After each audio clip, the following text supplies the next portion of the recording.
অবশেষে 2-2.5 ঘন্টা জার্নির পর চলে আসলাম বফ গল্ফ ক্লাবে। এটা এত সুন্দর, সকালবেলাটা আরও বেশি সুন্দর লাগছে, কারণ পাখির কিচিরমিচির শব্দ অনেক ভাল লাগছে।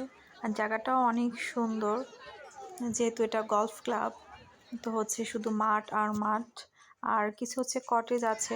যাই হোক, আমরা নাস্তা নিয়ে আসলাম, এই যে আমাদের সকালবেলার নাস্তা শেষ করলাম, দেন আমরা হাঁটতে চলে গেলাম। ব্রিজটা এত সুন্দর, মানে ছোট লেকের মতো। আর এই যে হচ্ছে কটেজ, দেখা যাচ্ছে সবাই সকালবেলা যেই হচ্ছে আশ্রমে ছোটাছুটি করতেছে।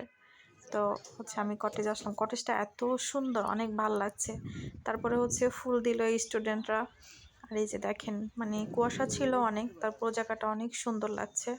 আর সবাই নিজেদের মতো করে হাঁটাহাঁটি করছে, কেউ ছবি তুলছে, রিলস বানাচ্ছিল। মানে অনেক স্টুডেন্টসও, সবার অ্যাক্টিভিটিস এক এক রকম ছিল, ভালোই লাগতেছিল। আর আমরা হাঁটতেছিলাম লেকের পাশ দিয়ে। আর হচ্ছে খেলাগুলো শুরু হয়ে গিয়েছে।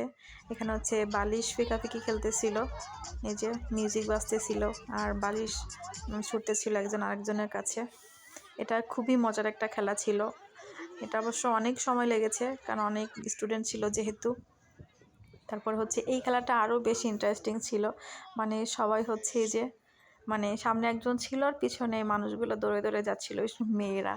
মানে এটা আমি জানি না, আসলে কখনো খেলি নাই, বাট এটা খুবই মজা লাগছে এদের খেলাটা দেখতে। স্ট্যাচু হয়ে যাচ্ছিলো সামনের মেয়েটা যখন তাকাচ্ছিল পিছনের দিকে। মানে এটা খুব ফানি লাগছে আমার কাছে। বসে বসে ওদের খেলা দেখলাম। তারপর হচ্ছে লাঞ্চ নিয়ে আসলাম, এই যে লাঞ্চ খাচ্ছি আমরা, কাচ্চি ছিল, তারপরে এই যে রোস্ট হচ্ছে, কাবাব ছিল। খাওয়া দাওয়া শেষ করে দেখি যে সাংস্কৃতিক অনুষ্ঠান শুরু হয়ে গিয়েছে। তারপরে দৌড়ে হচ্ছে সাংস্কৃতিক অনুষ্ঠানের এখানে চলে আসলাম। আর এসে দেখি হচ্ছে আমাদের ডিপার্টমেন্টের স্টুডেন্ট, ওরা হচ্ছে পার্টিসিপেট করতেছে, সবই আমাদের ডিপার্টমেন্টের। তো এই যে নাচ শুরু হয়ে গেলো।